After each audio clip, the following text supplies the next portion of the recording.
இலங்கையிலே பெண்கள் கதற கதற கற்பழிக்கப்பட்டார்கள். அதற்கு புரட்சித் தலைவர் எம்ஜிஆர் அவர்கள் பொன்மனச் செம்மல் இது பற்றி வாய் பேச முடியாத நிலைமையிலும் எடுத்து கூறியிருந்த இந்த கற்பழிப்பு கொடுமைகளுக்கு கண்ணீர் வடித்தார். அப்பொழுது ராஜீவ்காந்தியிடம் அவர் புரட்சித் தலைவர் எம்ஜிஆர் அவர்கள் கேட்கிறார், இராணுவம் ஒரு நாட்டுக்குள்ளே போகிற பொழுது இப்படி அநியாயம் செய்கிறதே, இது தேவையா?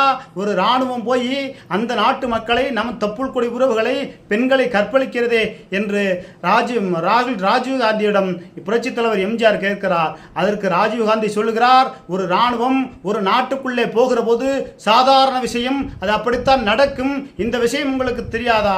அர்த்தமில்லாமல் கற்பு கற்பு என்று கதறுகிறீர்களே என்று ராஜீவ்காந்தி சொன்னார்.